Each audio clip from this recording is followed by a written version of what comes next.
Rémi Houdard là, va nous parler d'une autre forme de collaboration avec ces pays-là, avec son association Médecins de l'océan Indien. Hein.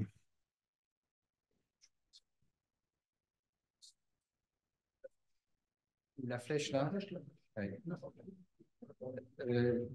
Alors là, on va revenir un peu dans la glèbe. On quitte la célioscopie et je vais vous faire part de mon expérience au sein d'une association qui s'appelle Médecins de l'océan Indien. Et quelques diapos déjà pour montrer ce que c'est que cette association. Elle a été fondée, voilà la tête du président qui était Firoz Kocha, qui est un chirurgien de la Réunion. Il a créé ça en 1990 et vous voyez qu'ils ont fait plus de 80 missions, soigné 500 000 patients et même plus.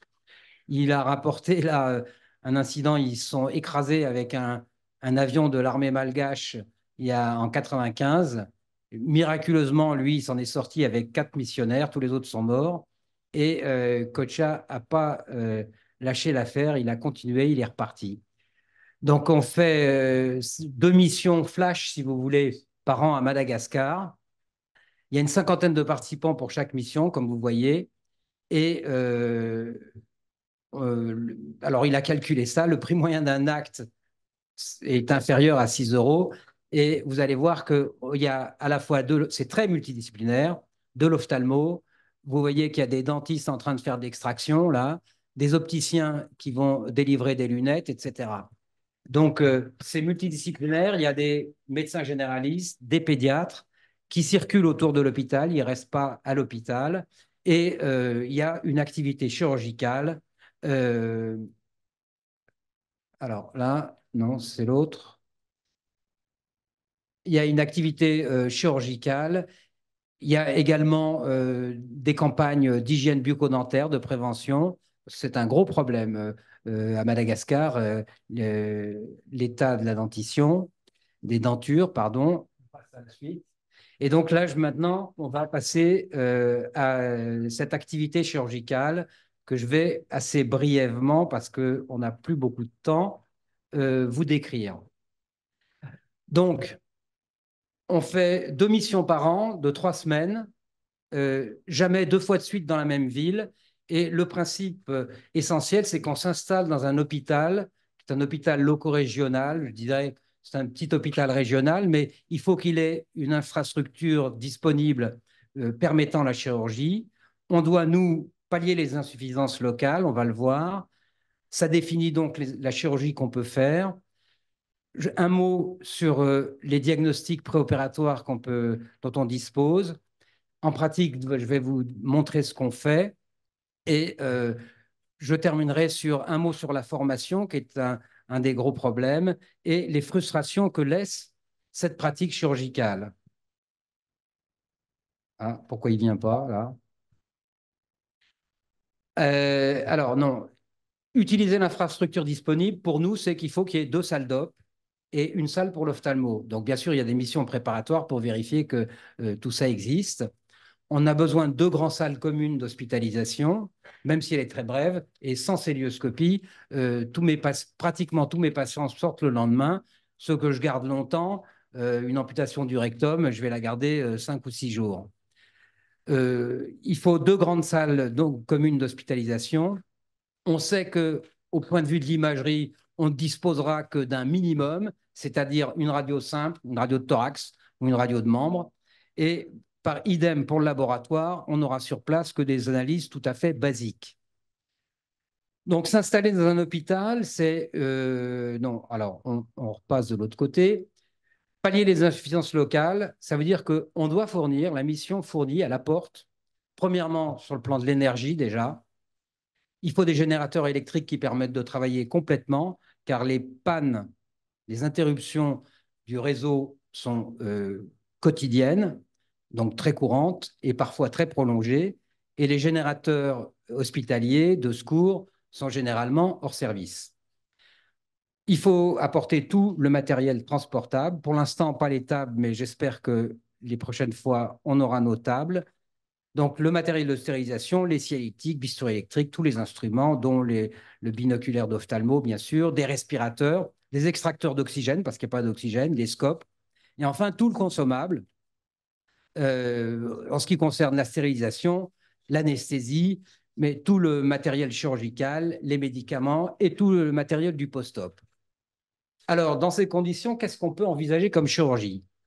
Des conditions d'asepsie plus que minimales interdisent toute ostéosynthèse et la pose de tout matériel prothétique. Mais quand on a dit ça, en France, on s'est coupé de beaucoup de choses en chirurgie, mais sur place, on peut quand même encore faire beaucoup de choses. Tout le viscéral, la gynéco, l'uro, le digestif, la chirurgie pariétale, comme on l'a dit, elle est très fréquente, de la pédiatrie, les thyroïdes, les glandes salivaires, de la chirurgie plastique et de l'ophtalmologie courante. Alors, le diagnostic, sur quoi repose-t-il?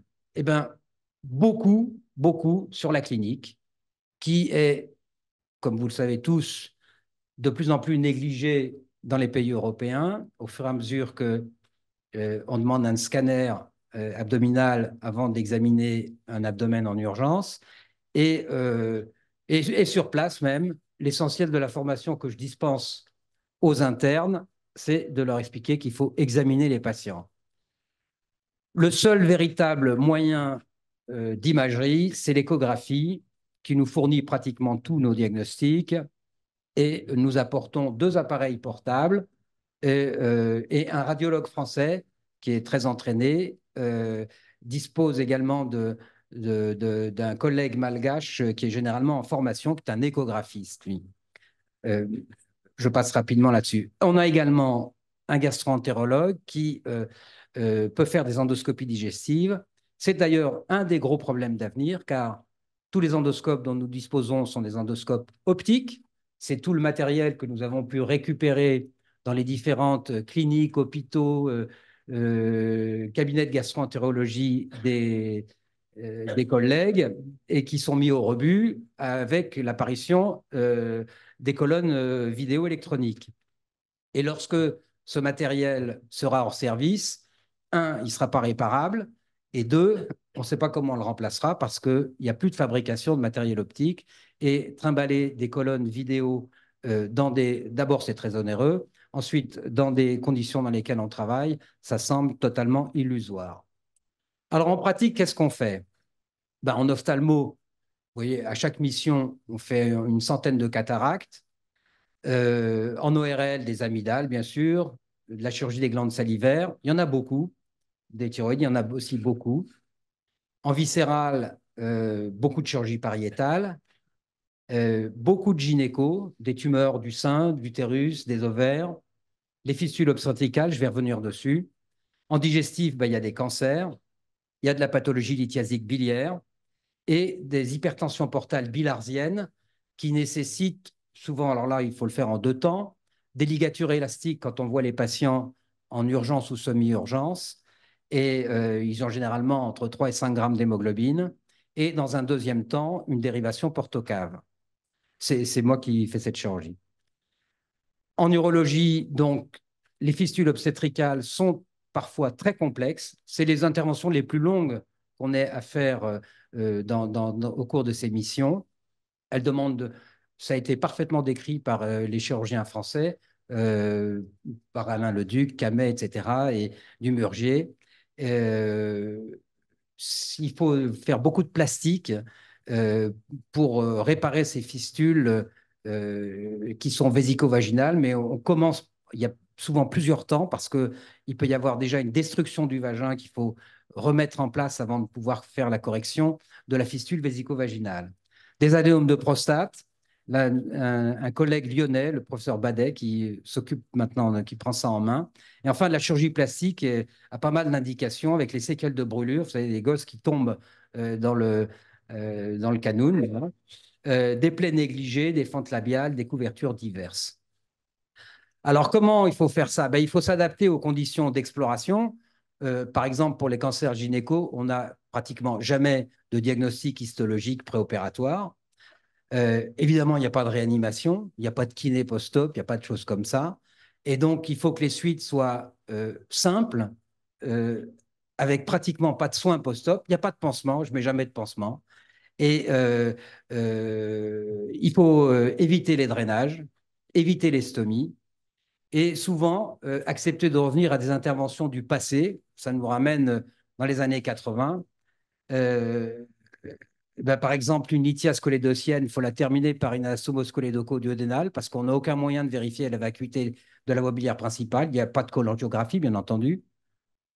Je fais des dérivations euh, biliodigestives pour des cancers du pancréas avancés parce qu'il n'y a aucun moyen endoscopique de faire autrement. Il faut se passer il faut faire toutes les sutures manuellement, évidemment. On n'a pas d'agrafage mécanique, ça coûte beaucoup trop cher. Mais malgré tout ça, on peut faire, et bien, avec de bons résultats, et malgré toutes ces conditions, on peut faire beaucoup et pour vraiment pas cher.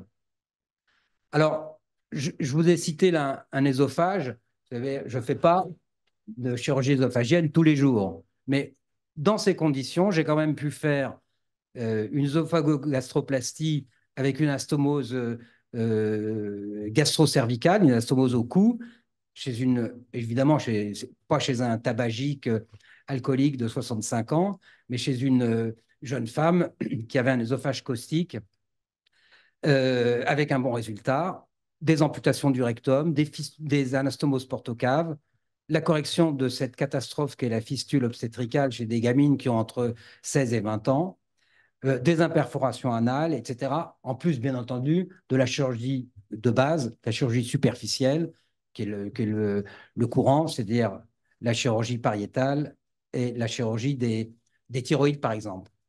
Alors, comment ça se passe? Donc, je vous le dis, il y a 2 missions par an. On n'est jamais 2 fois dans la même ville. On dispose d'un entrepôt à Tananarive où on peut stocker tout notre matériel entre 2 missions. Et on met à notre disposition un sponsor local, 1 ou 2 camions pour le transporter dans un grand container, environ 20 tonnes de matériel. La première semaine permet l'installation de tout et une consultation la consultation déjà d'un chirurgien, moi, d'un échographiste et d'un gastro-entérologue pour fixer le programme opératoire des 10 jours qui suivent et notamment mettre en premier les patients qui nécessiteront une surveillance. Il y a 10 jours de mission pleine, on opère du matin au soir, et une fois les missions parties, pendant 15 jours, on laisse sur place un infirmier de post-op qui assure le suivi, et grâce à WhatsApp, on peut être tenu au courant et intervenir si nécessaire, au moins par téléphone.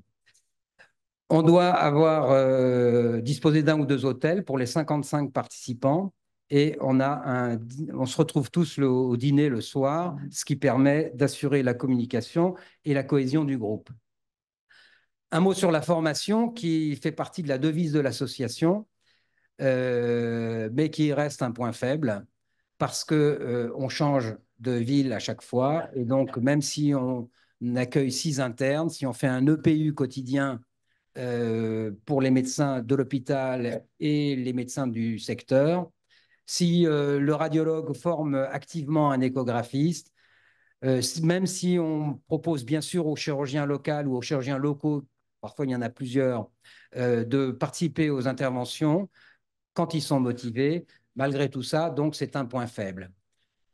Les frustrations donc que laisse cette activité dans ces conditions, ne sont pas tellement liés au défaut de matériel, parce que finalement, on peut très bien s'adapter et travailler sans le matériel sophistiqué dont on dispose en Europe. Plus embêtant, c'est l'absence de suivi à moyen terme et la difficulté à assurer plusieurs temps opératoires. On arrive quand même à le faire, mais il faut faire venir le patient, on paye au taxi brousse, etc., mais faire venir le patient dans la ville suivante. La quasi-absence de traitement adjuvant ou traitement complémentaire est très frustrante, très choquante, en particulier pour les cancers gynéco. Parce qu'il y a énormément de cancers du col de l'utérus. Il y a des cancers du sein, bien sûr, mais il y a énormément de cancers du col. Il y a des cancers d'endomètre également, et bien sûr des ovaires. Enfin, on nourrit forcément des incertitudes sur les traitements au long cours qu'on entreprend, parce qu'on donne des médicaments pour 2 ou 3 mois, mais est-ce qu'au-delà de ça, les gens pourront le poursuivre? C'est la question reste en suspens. Et puis, ces formations sont trop brèves pour être, je pense, véritablement efficaces. Je vous remercie.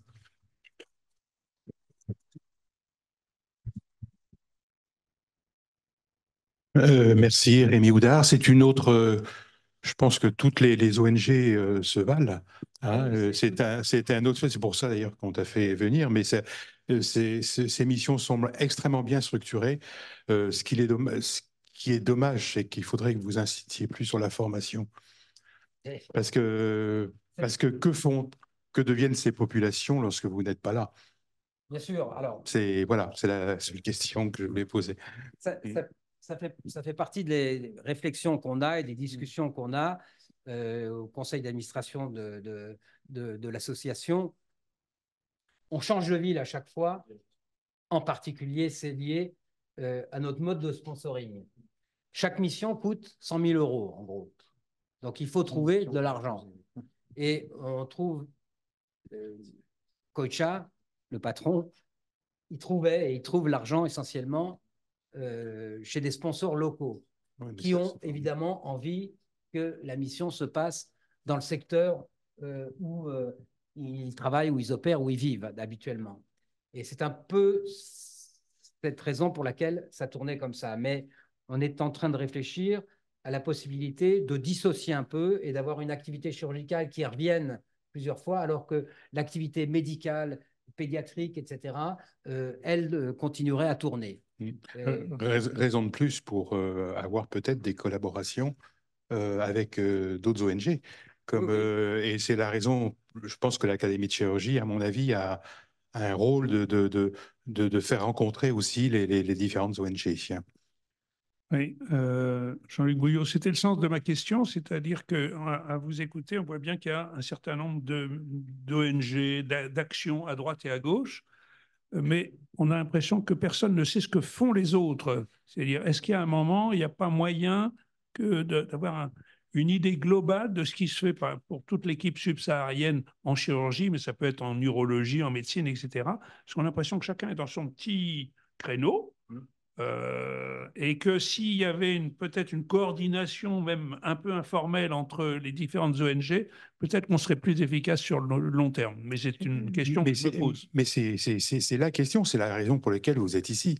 Et c'est la raison, une des raisons pour lesquelles moi je pense que par l'intermédiaire de l'Académie de chirurgie et de la Fondation, il serait très intéressant d'essayer de faire un congrès durant une journée entière en convoquant les différentes ONG et voir s'il n'y a pas la possibilité d'une coopération avec ces différentes ONG. Il n'y en a plus tellement d'ONG, hein.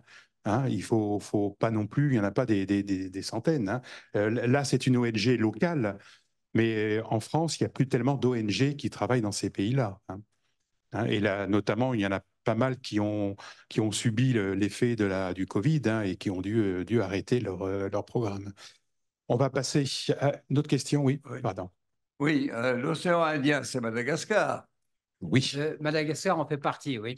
Bon, oui, enfin.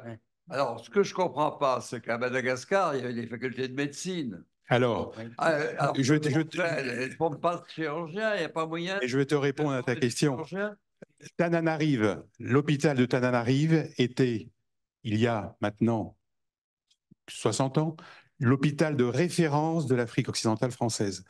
C'est-à-dire que tous les gens, moi j'avais rencontré en Centrafrique un des chefs de service de chirurgie, qui est le docteur Lochwarn, je m'en souviens encore, c'était l'hôpital, c'était pas des références, c'était pas Abidjan, c'était pas, etc. Et il y a eu ce tsunami politique après la décolonisation, il y a eu le communisme, des gouvernements complètement, etc. Et Madagascar est devenu, je crois, le 3e pays le plus pauvre au monde. Bernard. Je vais dire une chose, je vais revenir là-dessus. Oui, il y a des chirurgiens. Certains endroits où on va opérer, le prochain, là, je pars dans 3 semaines, Il y a des chirurgiens sur place. Simplement, tout est payant. Les gens là-bas, un travailleur de force dans le bâtiment, il gagne un peu moins de 2 euros par jour pour bosser 10 heures par jour. Si on lui demande de payer les frais correspondant à une cure de hernie, il est strictement incapable de le faire. Les seuls qui payent un peu pour se faire soigner, pour aller se faire soigner au CHU ou autre, ils vendent de l'eau de terre qu'ils ont. Ils n'ont plus rien pour bouffer après. Donc, ce que fait notre association, c'est, vous l'avez vu, d'apporter tout, de fournir tous les soins, tout gratuitement. Les gens n'ont rien à payer. Il n'y a pas un bac chiche, il n'y a pas à acheter une compresse, il n'y a pas à acheter un médicament. Et ça, seule une ONG arrivant avec des moyens financiers qu'elle a collectés d'une façon ou de l'autre est en mesure de le faire. Et quand j'essaye à chaque fois d'inclure dans la chirurgie que je fais les chirurgiens locaux, c'est pour qu'ils sachent faire, mais parfois ils savent très bien faire, mais ils n'ont pas à disposition le matériel pour faire quoi que ce soit, parce que tout est payant. Alors, juste pour te répondre à ta question, Madagascar, c'est très particulier. Les internes, les chefs de clinique, surtout les internes en chirurgie, on en a vu un certain nombre à Tananarive, ont un stage en France d'1 an entre l'internat et le clinica, ça depuis une quinzaine d'années, et beaucoup moins maintenant, mais les 3/4 ne reviennent pas dans leur pays. Vous avez dans tous les hôpitaux en France des malgaches, d'origine malgache. Il y a une grosse communauté malgache en France et c'est un énorme problème. Alors le gouvernement malgache a un petit peu compris ces 2-3 dernières années. Ils ne payent plus maintenant le vol aller-retour de leurs internes en chirurgie, ce qui a diminué les stages en France. Oui, juste... Rémi Houdard, en fait, nous a rappelé que la chirurgie des années 80, c'est une chirurgie qui ne marchait pas si mal. Et il déplore le fait qu'il n'y ait pas de traitement adjuvant, de traitement au long cours, etc.